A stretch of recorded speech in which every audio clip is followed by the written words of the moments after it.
The fall of an empire, the lesson of Byzantium.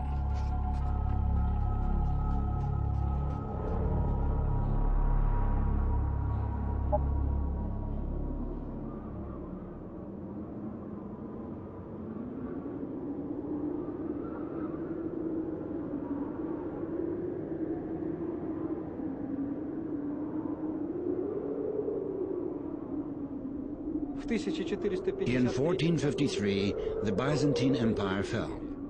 Let us now take a look at how this happened.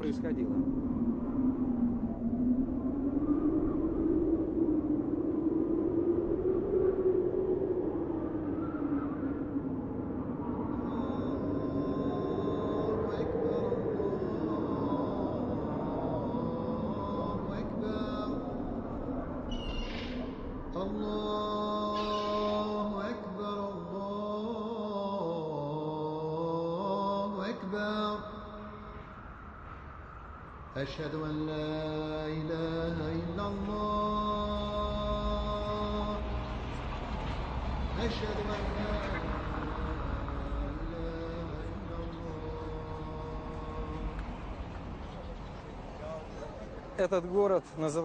This city was once called Constantinople. 6 centuries ago, it was the capital city of what was, without exaggeration, one of the greatest civilizations in world history, the Byzantine Empire.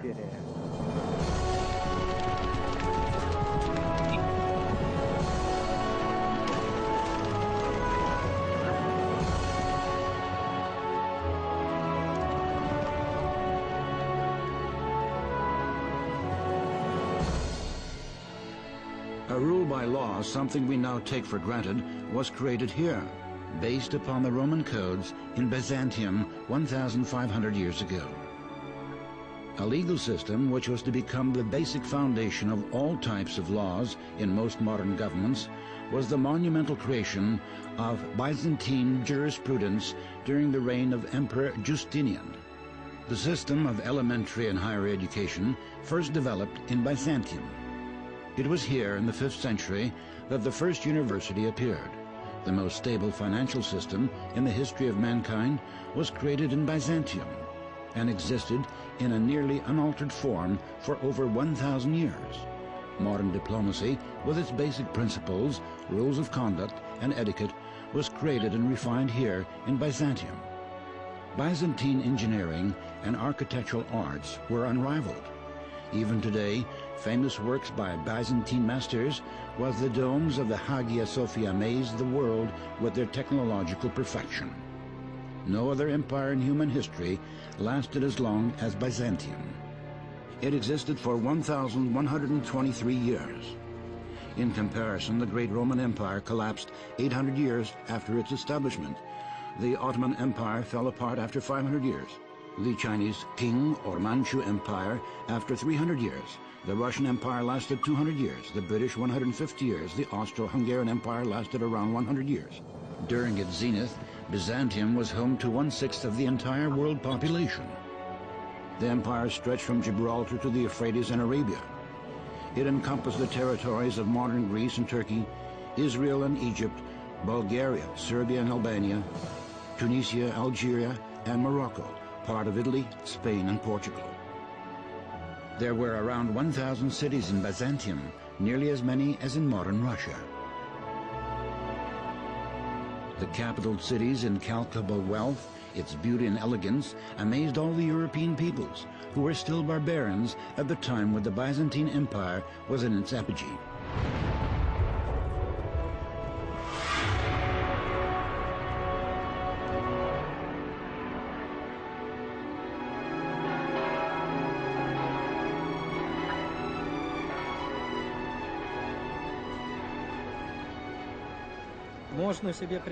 One can only imagine, indeed history records it as such, how crude, ignorant Scandinavians, Germans, Franks, and Anglo-Saxons, whose chief occupation at the time was primitive sacking and pillaging.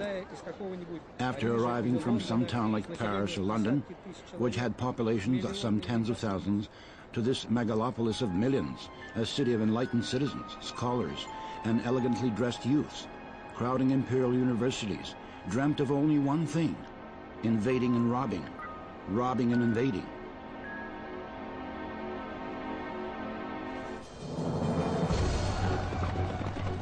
In fact, when this was actually accomplished in 1204 by an army of Europeans calling themselves Crusaders, who instead of freeing the Holy Land treacherously sacked the most beautiful city in the world. Byzantine treasures were carried away in an uninterrupted flow over the course of 50 years.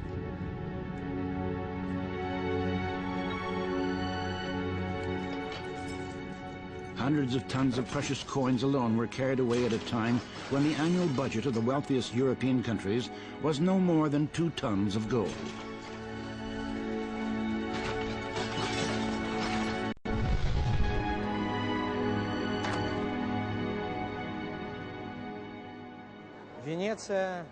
Venice, the Cathedral of St. Mark.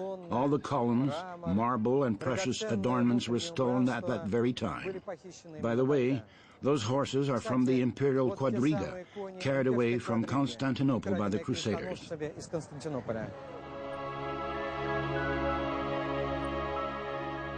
Priceless holy relics and works of art were looted. But even more taken by barbarians from Brussels, London, Nuremberg, and Paris were simply destroyed, melted down into coins, or thrown away like refuse. To this day, the museums of Europe are bursting with stolen Byzantine treasures. But let us take into consideration that only a small portion was actually preserved.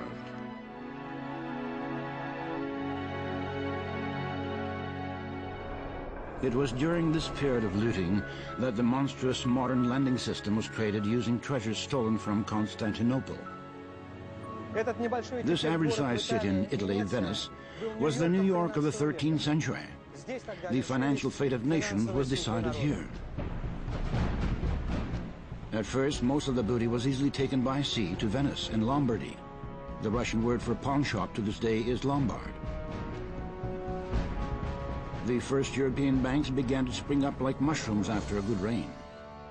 The English and Dutch, more reserved than their contemporary Italians and Germans, joined the activity a little later, and, with the help of Byzantine riches pouring in, developed that famous capitalism with its inevitable lust for profits, which is essentially a sort of genetic continuation of the sport of military plunder.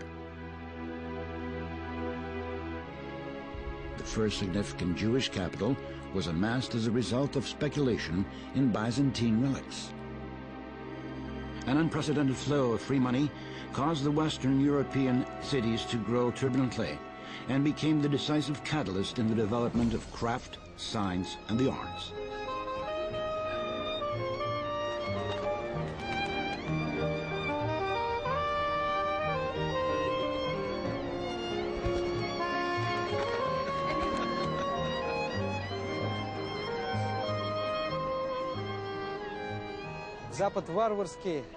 The barbaric West became the civilized West only after it had taken over, seized, destroyed, and swallowed up the Byzantine Empire. We must admit that our own Slavic forebears were no more well-mannered and also succumbed to the barbaric temptation to get rich quick at the expense of Constantinople's seemingly inexhaustible wealth. However, to their credit, and fortunately for us, their lust for the spoils of war did not eclipse the most important thing. Russians comprehended Byzantium's greatest treasure. This was neither gold, nor expensive textiles, nor even art and sciences. The greatest treasure of Byzantium was God.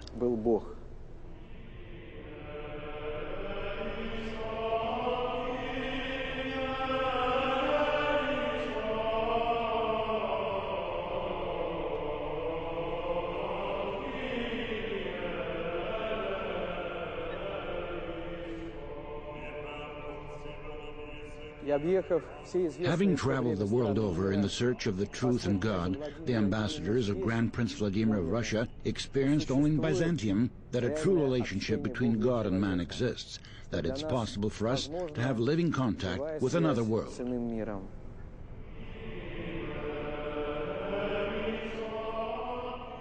did not know whether we were in heaven or on earth, said the ancestors of present-day Russians, astounded by their experience of divine liturgy in the empire's most important cathedral, the Hagia Sophia.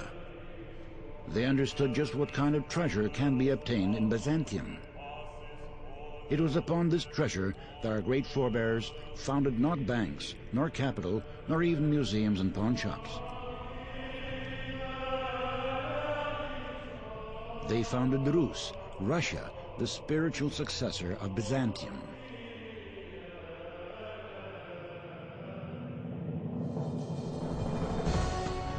So what made it possible for a nation so great in the arena of world history, with such extraordinary capabilities, to so suddenly begin to lose its life-giving force?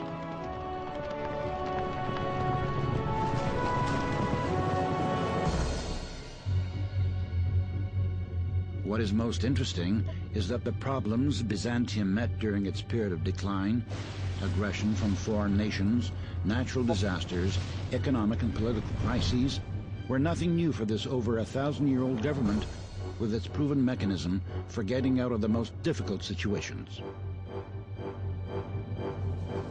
After all, the empire had experienced all these things before and had overcome them. Yes, there were many envious enemies both east and west. There were earthquakes. There were plagues. But it was not these which crushed Byzantium. All of these problems could have been overcome if only the Byzantines had been able to overcome themselves.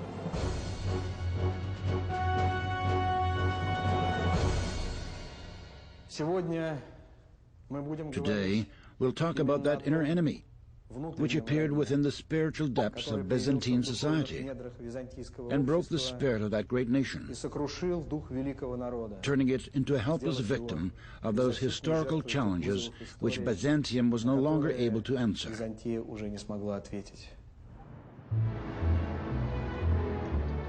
Nowadays, we generally assess a society's well-being according to its economy.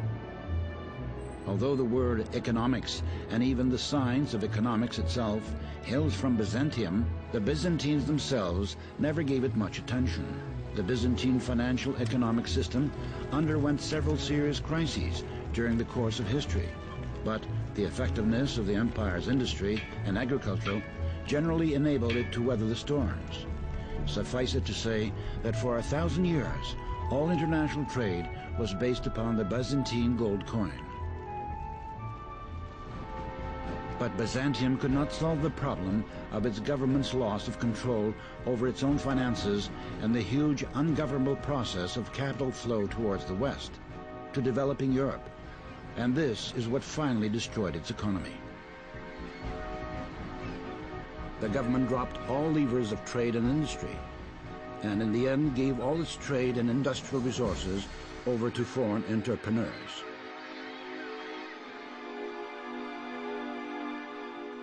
It happened like this.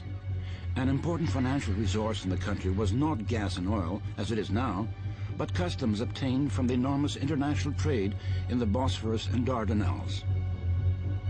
The Byzantines, who earlier relied solely upon their own capability to govern the country's economics, suddenly began heated discussions about, and finally decided upon, consigning the problems of international trade to their foreign friends, who were more resourceful and ready to take responsibility for the expense of complex transport, armed guards along trade routes, the construction of new ports, and the intensification and development of commercial activities. Western specialists were called in from Venice and Genoa, towns which had grown large on several centuries of Byzantine trade. They were granted duty-free trade and entrusted with the patrol of sea routes along the empire's territory. The West began, by hook or by crook, to lure Byzantium into the formative prototype of unified European trade organizations, and taking advantage of one of the most complicated periods in the life of the empire, succeeded in reaching its aim. Emperor Alexeios Komnenos signed an international trade agreement to the empire's great disadvantage, called the Golden Bulla. This agreement was in actuality deceitful and profitable only to the West. At first, everyone was pleased. The government saved a lot of money that formerly went to its trade and military fleets. Trade increased, and the city shops and markets overflowed with European and Asian products they had never seen before. But this did not come about without a price. After just a few decades, domestic industry and agriculture degraded sharply. All the Byzantine traders either went bankrupt or became dependent upon foreigners. When the country finally realized what was happening, it was too late. The Golden Bulla was annulled, and Emperor Andronicus tried to reverse the flow of money back towards the empire. He confiscated all foreign commercial enterprises, which were draining the government of its last resources. Both he and the country paid dearly for this. He himself was brutally murdered. As for his country, the Republic of Venice, which had by that time become a huge financial oligarchy, hired a whole crusade and sent it back to Constantinople instead of the Holy Land. The Byzantines, who had up till then considered the Crusaders to be, in general, brothers in faith and military allies, were so unprepared for such a treacherous blow that it was unable to organize sufficient defense. In 1204, French, German, and Italian contingents of the Western Allies advanced upon Constantinople and took it over. The city was mercilessly pillaged and put to the torch. At the same time, Venice, considered then to be the stronghold of free enterprise, announced to the whole Western world that it was only restoring disdained law and order and the rights of a free international market. And mainly, it was warring with a regime which denied all European values.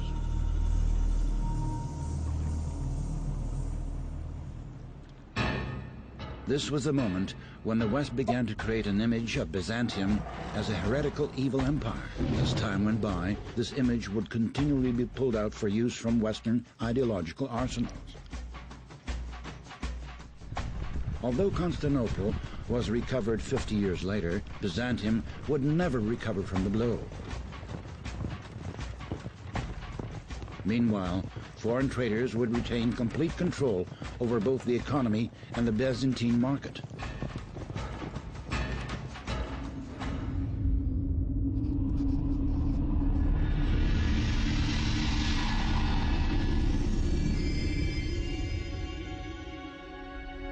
Another unresolved problem in Byzantium was corruption and oligarchy.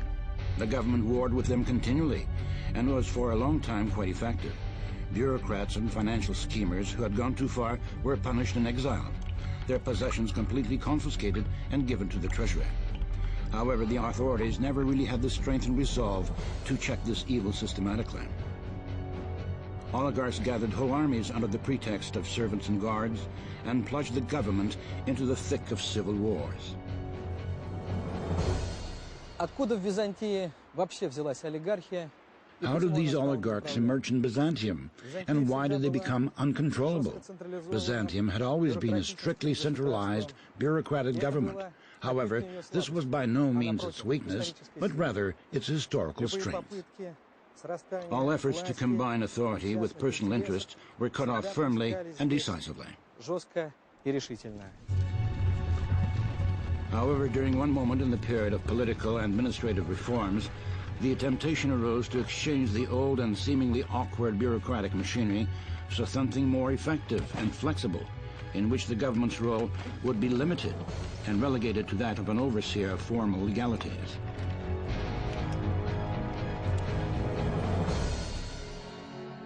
To put it simply, the government, out of good intentions and with its eye upon European experience, in fact willingly relinquished a portion of its strategic monopolistic functions, handing them over to a small circle of families. However, contrary to the government's expectations, this new aristocracy it was feeding did not remain long under the control of the bureaucratic apparatus. Resistance continued with alternating success and ended in a serious political crisis, out of which the government could escape only at the price of irreversible concessions to foreigners. We know what happened after this. The oligarchic corruption of the government continued up until the very takeover of Constantinople by the Turks. Incidentally, the oligarchs not only failed to provide the government with money or arms during this final invasion by the Turks, но и расхитили те but even grabbed what средства, little was left in the которые все treasury. еще оставались в казне. When the young Sultan Mehmed took the city, he was shocked at the exorbitant wealth of some citizens, while the city's army was completely lacking. He summoned the richest citizens and asked them a simple question. Why did they not provide any money for the city's protection from the enemy? We were saving these funds for your Sultanic Majesty, was their flattering answer. Mehmed had them punished immediately in the cruelest manner. Their heads were chopped off and their bodies were thrown to the dogs. Those oligarchs who fled to the west, hoping to hide their capital, were mercilessly fleeced by their Western friends and ended their lives in poverty.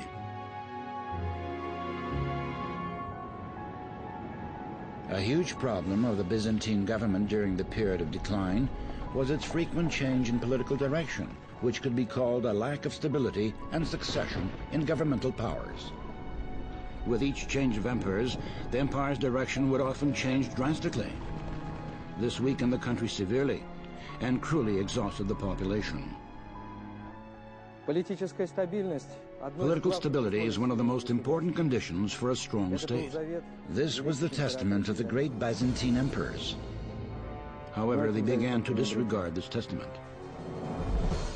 There was a period when a new emperor was in power every 4 years, on the average. Could it have been possible under such conditions for the country to undergo a revival or complete any large-scale state projects? Projects which would have required many years of systematic effort. Of course, there were also very strong emperors in Byzantium. One example was Basil II, who was, by the way, Grand Prince Vladimir's godfather. He took on the empire's rule after a serious crisis. The country had been practically privatized by oligarchs. First of all, he took tough measures to enforce a vertical power structure, quelled all surplus movements in outlying territories, and suppressed rebellious governors and oligarchs who were preparing to dismember the empire. Then he purged the government and confiscated huge sums of stolen money.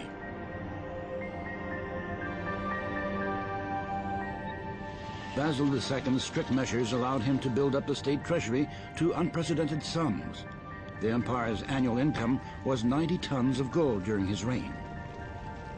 As a comparison, Russia reached such levels only towards the beginning of the 19th century. Basil significantly weakened the mighty regional oligarch magnates. These local sovereigns' influence and power were at times incomparably greater than that of the official governors. Once, during a military campaign, the Asia Minor magnate Eustathius Malenus demonstratively invited Emperor Basil and his troops to rest at his estate, and was easily able to accommodate this huge army until they had sufficiently recuperated. This oligarch seriously hoped to influence the country's fate. He began his intrigues, then moved his own puppet candidate forward to the upper levels of authority. Later he would pay dearly for this. All of his vast property was confiscated, and he himself was sent to one of the most distant prisons in the empire.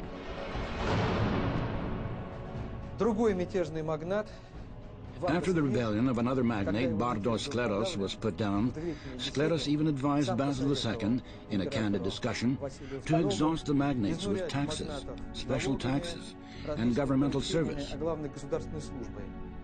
so that they would not have time to get so rich and powerful.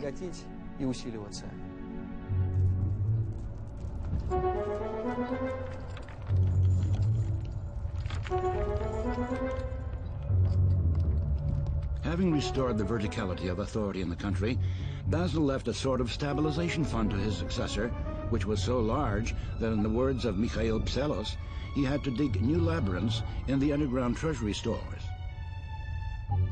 The National Reserve was designated first of all for military reforms and the organization of a professional, capable army.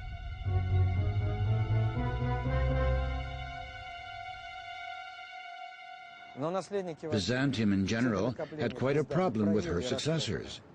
Although the Byzantines were the greatest specialists in the world in the area of world succession,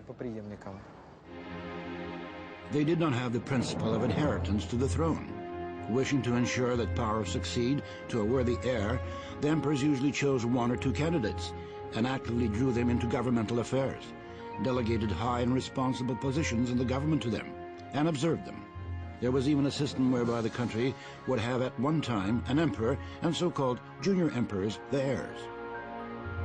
This was all very reasonable, but no matter how well they honed the system of succession, in the final analysis it became clear that it was simply the luck of the draw. Василию II не повезло. Basil II was unlucky. Too occupied with governmental affairs, he was unable to prepare a worthy successor, and the throne passed to his natural brother, Constantine VIII. When the new emperor began to feel free, powerful, and fabulously wealthy, he dedicated himself not to governmental affairs, but rather to ecstatic daydreams about accomplishments and glory which were supposed to eclipse those of his brother. The results were sorrowful. Under the aegis of the dreamer in Porphyry, the cynical ruling elite quickly lost the obedience and discipline cultivated by Basil II, and immersed themselves in power struggles with renewed vigor.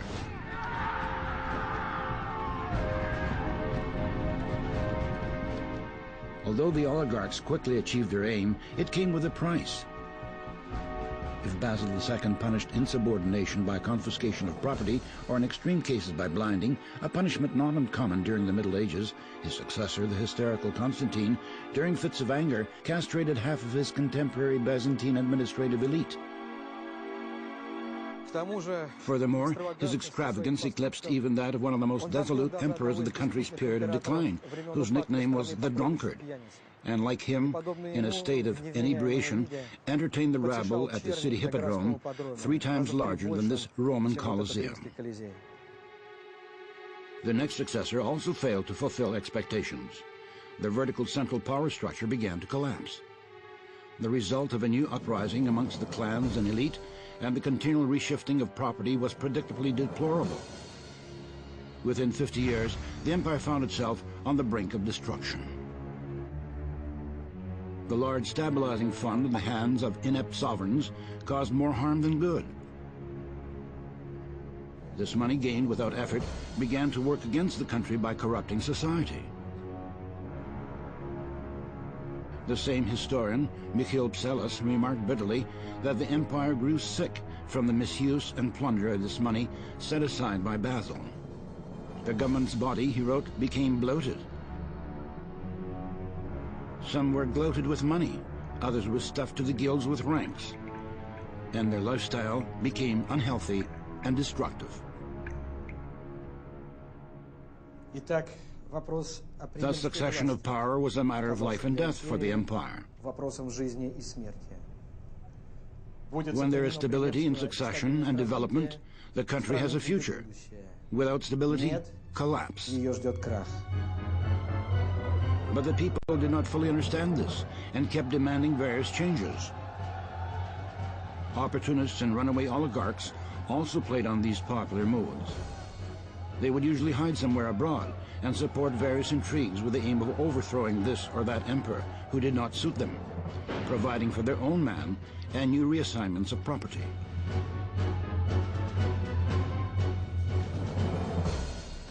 Such an individual was a certain Byzantium, a mediocre scholar, unprincipled politician, and ingenious intriguer of the 15th century who fled Byzantium for Rome and received there political asylum. Byzantium coordinated the entire opposition in Constantinople and caused no small headache to the government. He went on further to become a Catholic cardinal. He bought himself a house in Rome. After his death, his Western protectors even named a small street on the edge of town after him.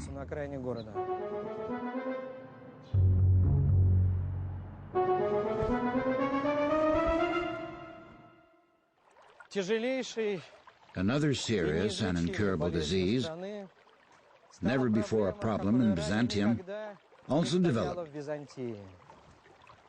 the question of nationality.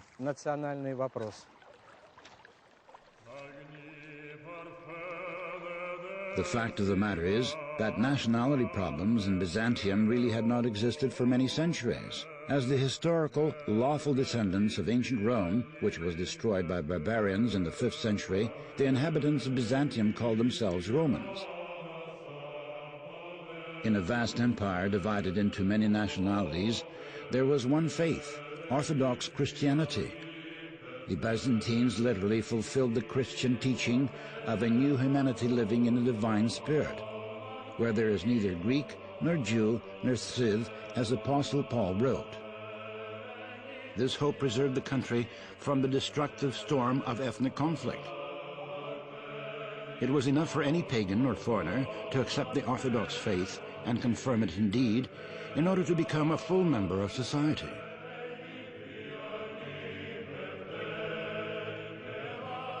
On the Byzantine throne, for example, were almost as many Armenians as there were Greeks.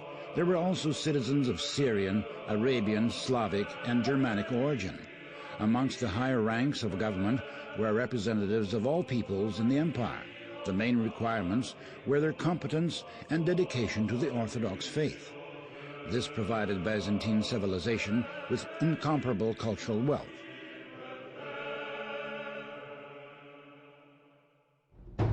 The only foreign elements for the Byzantines were people who were strange to Orthodox morals and to the ancient Byzantine culture and perception of the world. For example, coarse, ignorant, money-grubbing Western Europeans of the time were considered barbarian by the Romans. Emperor Constantine VII, the purple-born, instructed his son when choosing a bride,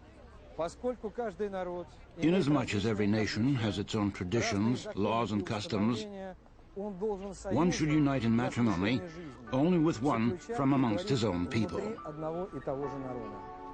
In order to understand the emperor's thoughts correctly, we must recall that his great-grandfather was a Scandinavian by the name of Inger. His grandfather was the son of an Armenian man and Slavic woman from Macedonia. His wife was the daughter of an Armenian man and a Greek woman, and his daughter-in-law was the daughter of an Italian king. His granddaughter Anna became the wife of Russian Prince Vladimir just after the latter was baptized. The very idea of a nation was actually a European concept, which later in Byzantium evolved into an idea of their own national superiority, or more precisely, of that of the Greeks around whom Byzantium had grown. Europeans lived in smaller states, built upon ethnic principles, for example, France, Germanic countries, and Italian republics. National custom was good and correct for them, but the fact of the matter was that Byzantium was not an ethnic state, but rather a multinational empire, and this was an essential difference. For 100 years, the Byzantines warred with this temptation and did not allow themselves to be broken. "We are all Romans, Orthodox citizens of the new Rome," they proclaimed. It must be noted that all this unfolded at the very beginning of the epoch called by historians the Renaissance, the worldwide creation of a nationalistic Hellenic Greek pagan ideal. It was understandably difficult for the Greeks not to be tempted by this Western European Renaissance and the European fascination with the culture of their great ancient Greek ancestors.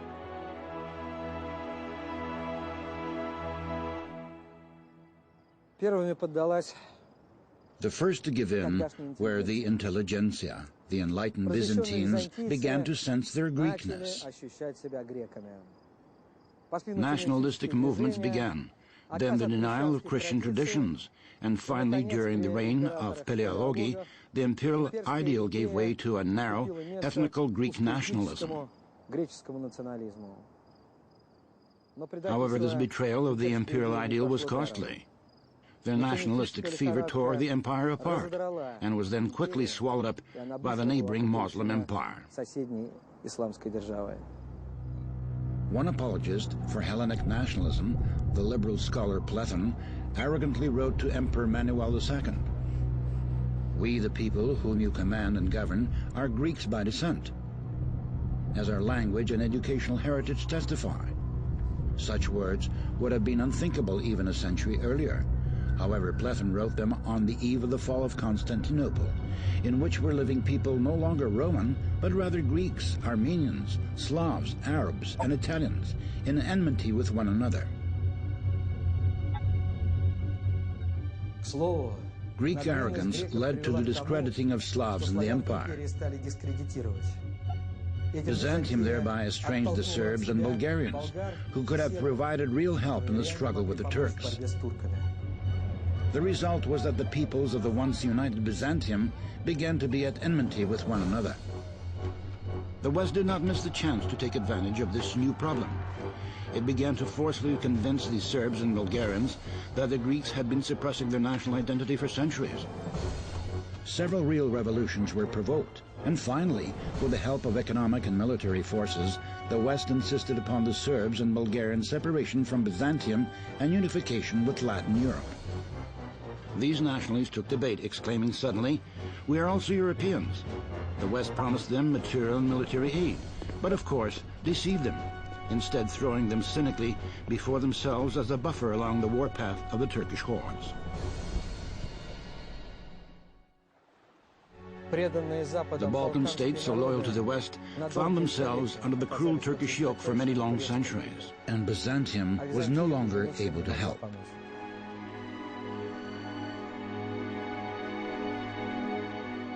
National arrogance thus played a wicked role for the empire.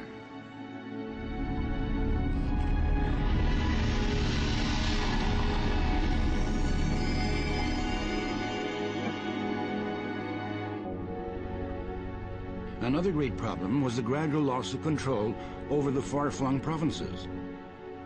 The contrast between the provinces and the satiated wealthy capital, Constantinople, which lived for the most part at the expense of these impoverished areas, became very sharp. At the beginning of the 13th century, the Byzantine writer Mikhail Khoniat wrote to the capital's inhabitants in bitter reproach. "Do not all the riches flow into the city as rivers into the sea? But you do not wish to take a look at the towns around you, who await some fairness from you. You send them one tax collector after another, with brutish teeth, in order to devour their last morsels. You yourselves remain in your city to enjoy your peace and extract the riches."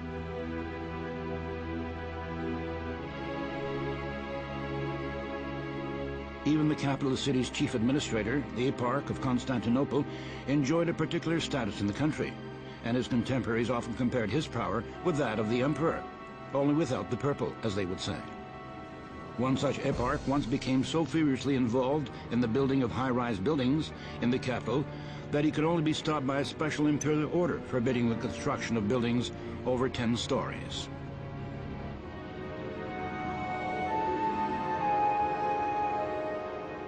All political, cultural, and social life essentially took place in Constantinople.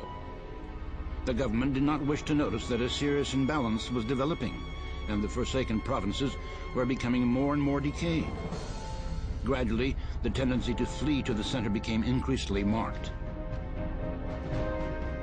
Governors of these distant territories also played their deceitful games.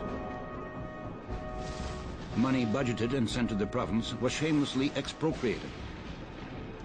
It would not have been half as bad if this stolen money had gone only towards the enrichment of the governors and their protégés. But the money was often used to create real armies under the guise of peace officers. These battalions were often more capable in battle than the regular army. When the government weakened, the provinces separated. The government watched this process unfold almost helplessly. But the rebellious governors, having freed themselves of central authority, were no longer to remain captivated by their own high hopes. Together with their hapless population, they immediately fell prey to the cruel authority of the non-Orthodox. When this happened, the local population was usually destroyed completely, and the region resettled by Turks and Persians. The demographic problem was one of the most serious problems in Byzantium. The empire was gradually inhabited by peoples of a foreign spirit, who firmly supplanted the native Orthodox population. The country's ethnic composition changed visibly. This was, in some ways, an irreversible process, for the birth rate in Byzantium was decreasing. But this was not the worst thing. Something similar had earlier occurred periodically. The catastrophe was that the peoples who were pouring into the empire were no longer becoming Romans, as they once had done, but remained permanently foreign, aggressive, and enemy. Now the newcomers treated Byzantium not as their new homeland, but only as potential property, which should sooner or later come into their own hands.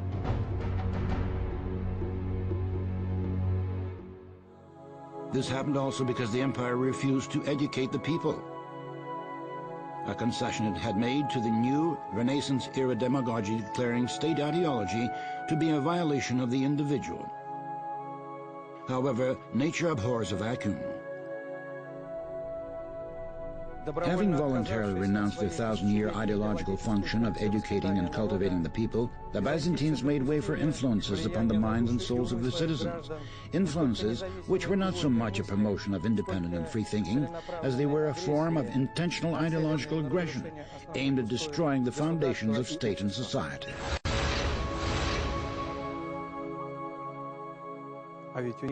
But the Byzantines had amazing, incomparable experience.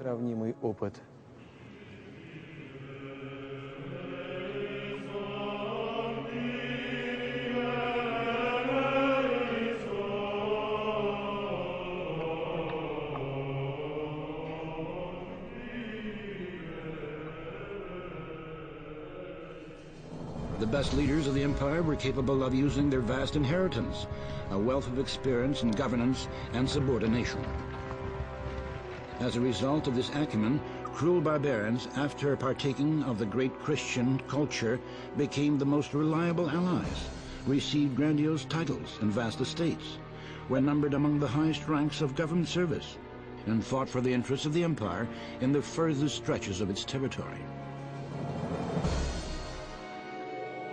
As for demographic issues, the eternal headache of any empire, separatism in the outlying areas, the best Byzantine emperors left as an inheritance proven methods of solving these issues. For example, creating conditions for the massive resettlement of the inhabitants of centralized areas to the outlying provinces. This would quickly spark an explosion in the birth rate and effectuate an extraordinary adaptability to the new locality in the second generation.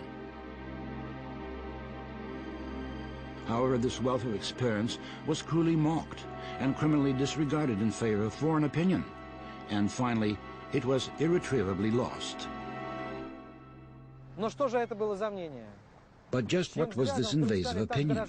Whose views did the Byzantines begin to value? Who was able to so influence their minds that they began to commit such suicidal mistakes one after another? It's hard to believe that such enormous reverence and dependence could have developed with regard to the same once barbaric West, which had for centuries so enviously and greedily looked upon Byzantium's wealth, and then coldly and systematically grew fat upon its gradual dissolution.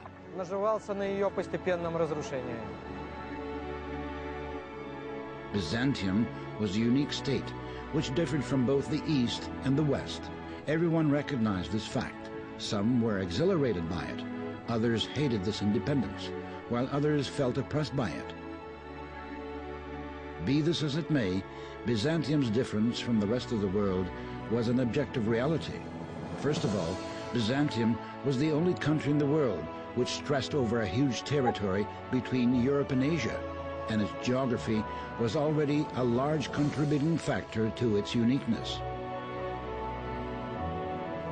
It's also a very important fact that Byzantium was a multinational empire by nature, in which the people felt the state to be one of their highest personal treasures. This was entirely incomprehensible to the Western world, where individualism and personal self-will had already been raised to the status of sacred principle.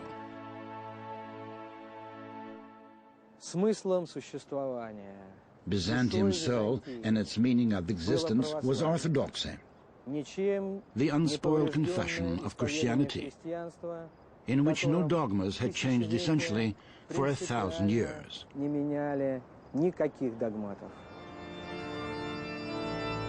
The West simply could not endure such demonstrative conservatism, called it undynamic, obtuse, and limited. It finally began with grim fanaticism to demand that Byzantium modernize her whole life in the Western image. First of all, in the religious, spiritual spheres, and then in intellectual and material spheres. With respect to the uniqueness and particularity of Byzantium, the West, despite its occasional raptures over Byzantine civilization, pronounced the sentence: it must all be destroyed, if necessary, together with Byzantium and her spiritual inheritors.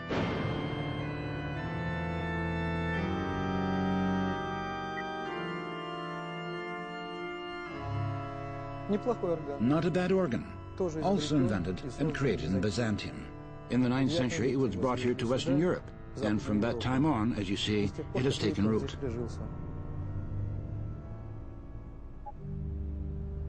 Of course, it's senseless to say that the West was to blame for Byzantium's misfortunes and fall. The West was only pursuing its own interests, which is quite natural.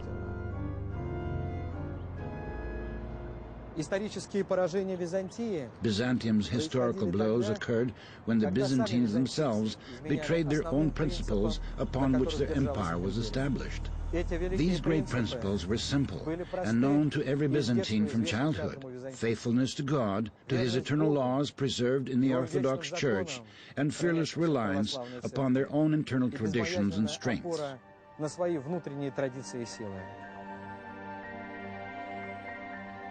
For hundreds of years, Byzantine emperors, both wise and not so wise, successful governors and inept commanders, saints on the throne and bloody tyrants, when faced with a fateful choice, knew that by following these two rules, they ensure their empire's ability to survive.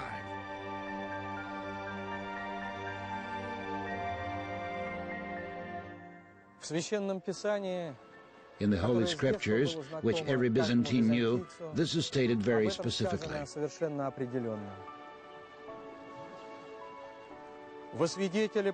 I call heaven and earth to witness before you this day.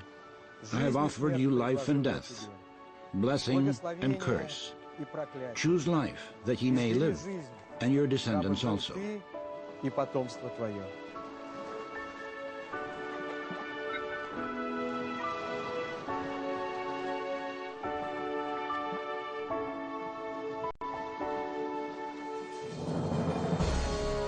In Byzantium, after the end of the 13th centuries, two parties emerged. One called for reliance upon the country's internal strengths, to believe in them unconditionally, and to develop the country's colossal potential.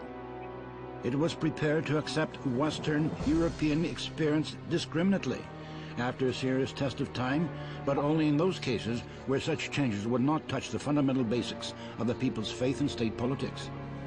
The other party, pro-Western, whose representatives pointed to the indubitable fact that Europe is developing more rapidly and successfully, began to proclaim more and more loudly that Byzantium has historically exhausted itself as a political, cultural, and religious phenomenon, and to demand a root-level reworking of all state institutions in the image of the Western European countries.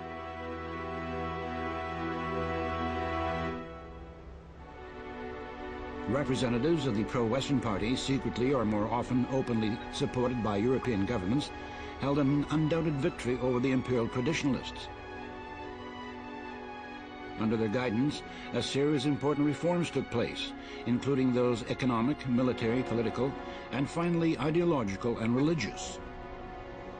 All of these reforms ended in total collapse, and led to such spiritual and material destruction in the empire that it remained absolutely defenseless before its eastern neighbor, the Turkish Sultanate.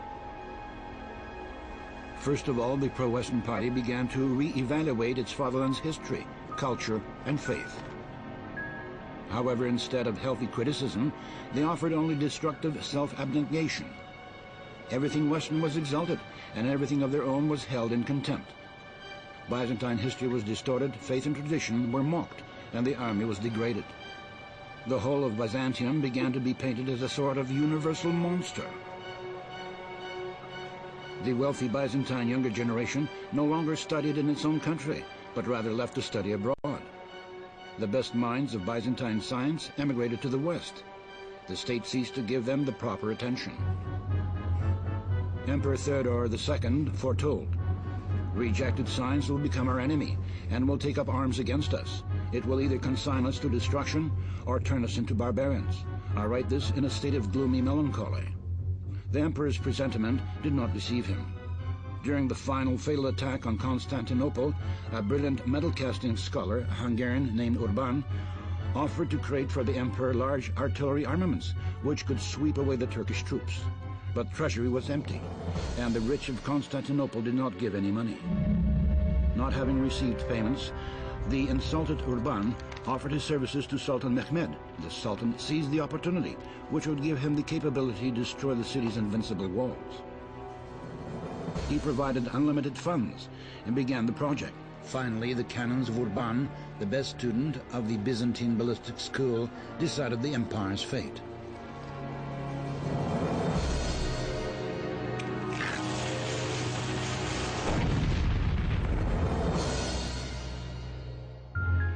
Western reforms in the military along Western lines had begun long before this.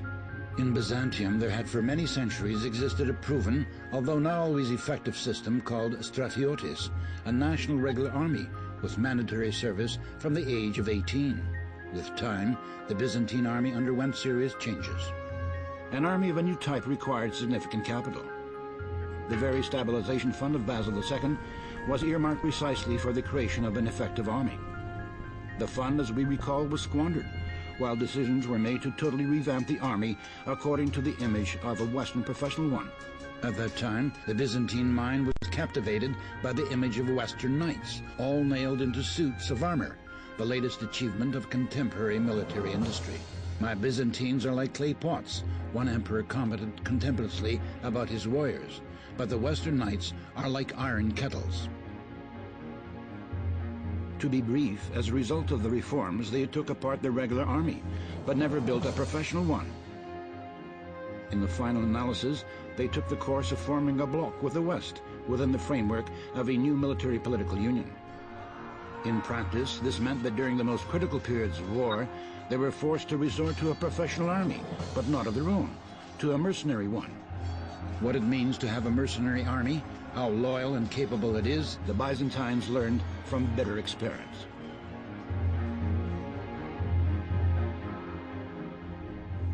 Attempting to rely on the West's experience, the state became more and more ineffective. Even so, they stubbornly sought salvation in a new imitation of Western examples. The final and most devastating blow to Byzantium was the ecclesiastical union with Rome. Formally, this was the submission of the Orthodox Church to the Roman Pope for purely practical reasons. One after another aggressive attack from foreign nations forced the country to make the choice, either to rely on God and their own strengths, or to concede their age-long principles upon which their state was founded and receive in return military and economic aid from Latin West. And the choice was made. In 1274, Emperor Mikhail Palaiologos decided upon a rude concession to the West. For the first time in history, ambassadors from the Byzantine Emperor were sent to Lyon to accept the supremacy of the Pope of Rome. As it turned out, the advantages the Byzantines received in exchange for their ideological concession were negligible. The pro-Western party's calculations not only were unjustified, they collapsed. The union with Rome did not continue for long. The Greco-phile Pope Leo IV, who had drawn Byzantium into the union out of better intentions, died soon after the union was concluded, and his successor turned out to be of a completely different spirit. The interests of the Latin West were first on his list.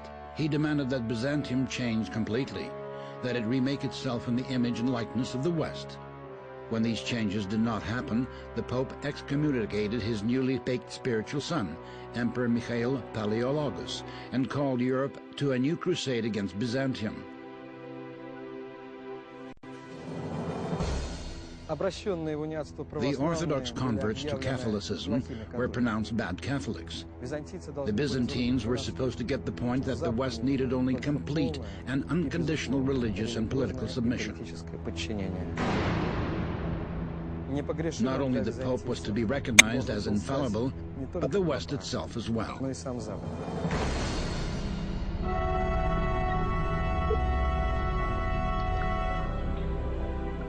Another terrible loss from betrayal of the faith was the loss of trust amongst the people and the government. The Byzantines were shocked by the betrayal of their highest value, orthodoxy. They saw it was possible for the government to play with the most important thing in life, the truths of the faith.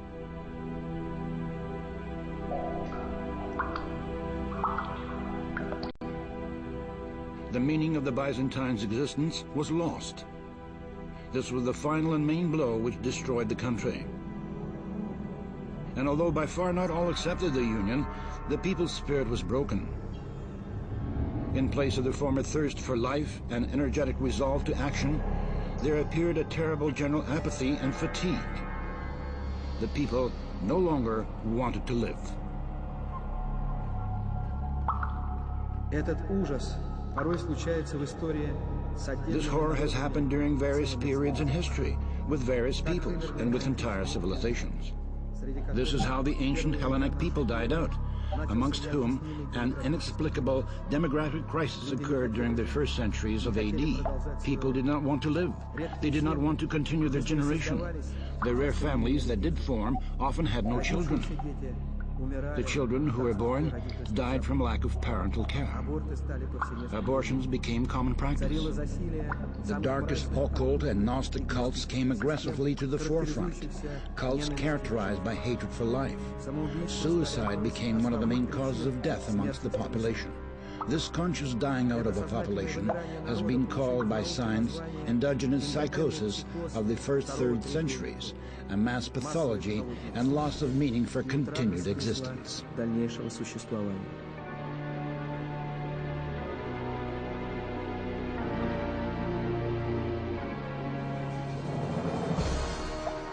Something similar happened in Byzantium after the conclusion of the Union.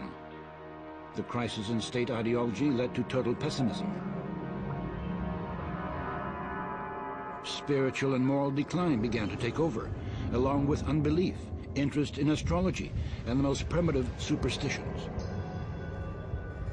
Alcoholism became a true scourge of the male population.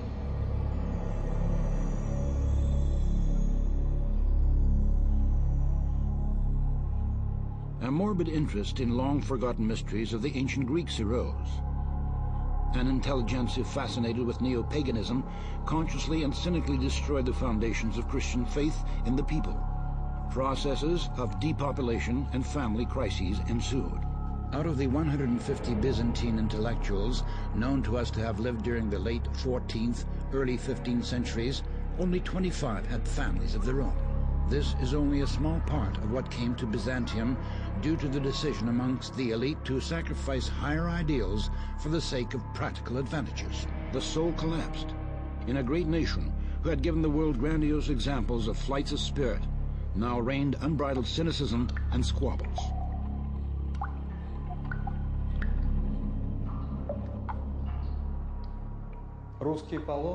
One Russian pilgrim wrote bitterly during the mid-14th century, "Greeks are those who have no love."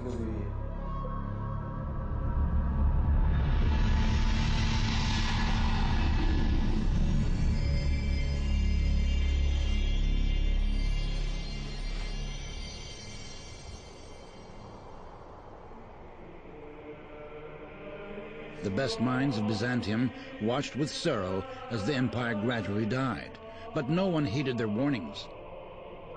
The high-profile statesman, Theodore Metochite, who saw no salvation for Byzantium, wept over the former greatness of the Romans and their perished happiness.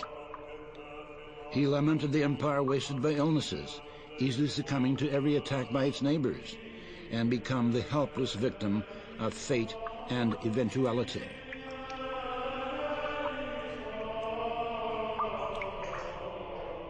A new union, signed in Florence, in what was now a completely mad hope for help from the West, did not change a thing.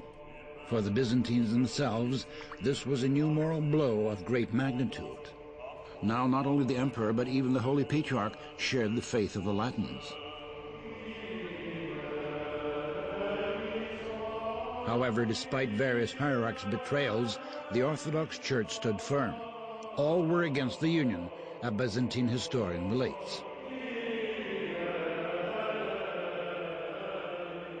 O piteous Romans, monk Gennadios Scholarios wrote prophetically from his reclusion after the signing of the Florentine Union, and 14 years before the fall of Constantinople. Why have you gone astray from the right path? You have departed from the hope in God, and begun to hope in the might of the Franks. Together with the city, in which everything will soon be destroyed, have you apostatized from your piety. Be merciful to me, O Lord. I witness before the face of God that I am not guilty of this. Return, wretched citizens, and think about what you are doing. Together with the captivity which will soon befall us, you have apostatized from your father's inheritance, and begun to confess dishonor. Woe to you, when God's judgment shall come upon you.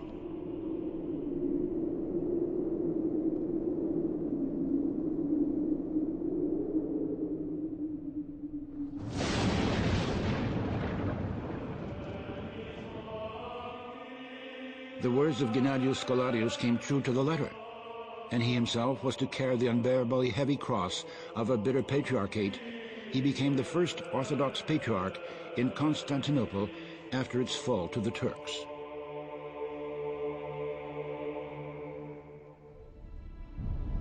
The fatal year of 1453 was approaching. In April, Sultan Mehmed, still a very young man of 21, about the age of a college sophomore in today's Istanbul, attacked Constantinople. The Sultan was absolutely delirious with the idea of taking the Romans' capital. His elder counselors, viziers, one of whom was a secret agent from Byzantium, persuaded him to cancel the attack, saying that it was too dangerous to battle on two fronts, for all were certain that battalions from Genoa and Venice would arrive any minute. But the Sultan turned out to be a disobedient pupil. The promised help from Europe, of course, did not arrive.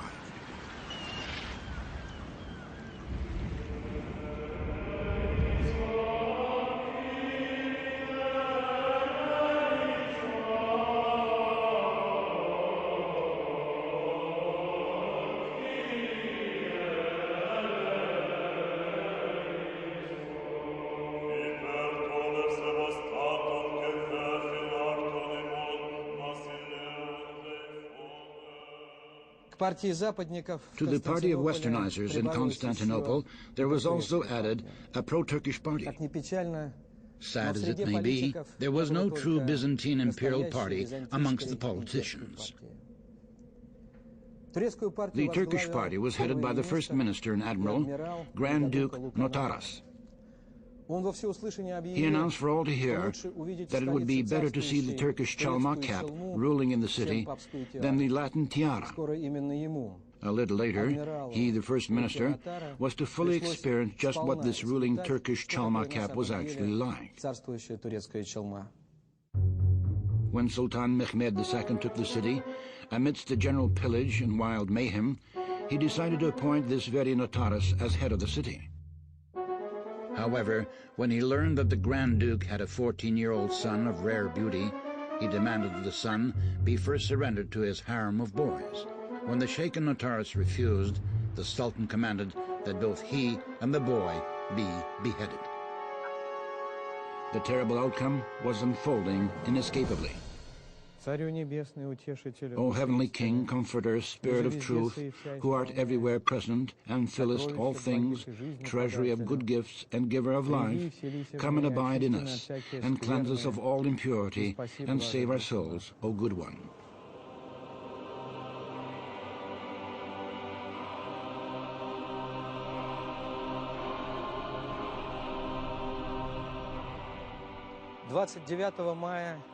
May 29, 1453, after a siege lasting many months and resisted heroically by the city's defense forces, the Turks were able to break through the upper wall. The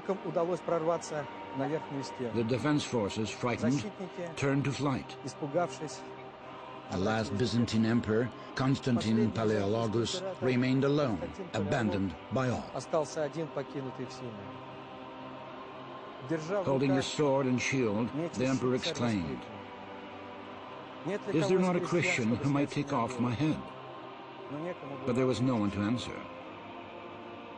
The enemies surrounded him, and after a brief siege, the Turks standing behind the sovereign killed him with a knife in the back. Ударом в спину.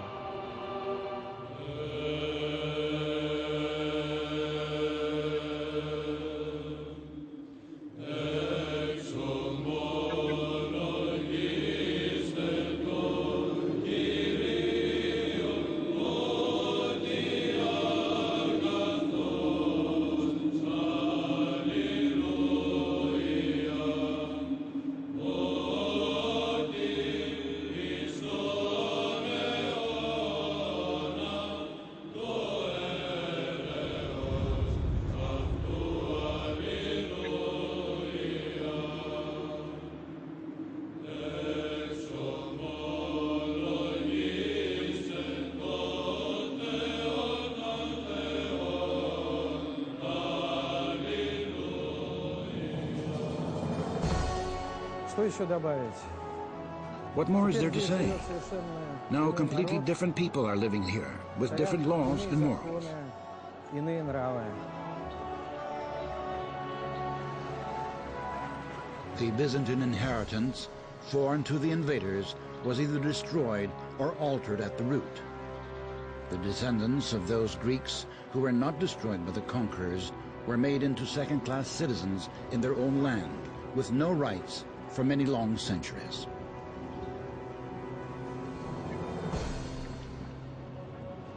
Мстительная ненависть Запада к Византии. The West's vengeful hatred of Byzantium and her successors is entirely inexplicable to the West itself. It goes to some deep genetic level, and, as paradoxically as this may seem, continues even to the present day. Without an understanding of this amazing but undeniable fact, we risk misunderstanding not only distant history, but even historical events of the 20th and 21st centuries. In Russia, before the revolution, serious research on Byzantium was conducted. However, the necessary conclusions were not drawn from purely theoretical knowledge. During the first decades of Soviet government, research in Byzantology was cut off and then officially banned. More than that, just in case, the Bolsheviks repressed all Byzantologians remaining in Russia. Only a few were able to flee abroad. Research in Byzantology was reopened in Russia by a decision from the highest government levels. In 1943, at Stalin's orders, the Institute of Byzantology was created, and a corresponding department in the Moscow State University was opened. Was there no other time than 1943 to open such an institute? It is simply that the former seminarian, Joseph Dugashvili, finally understood from whom they should be studying history.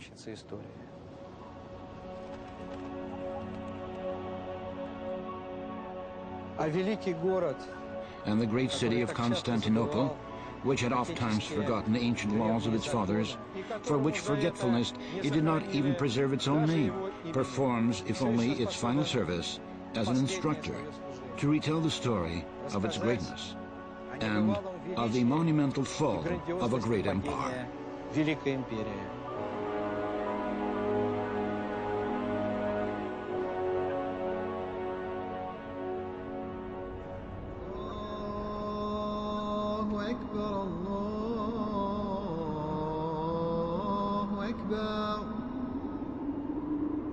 الله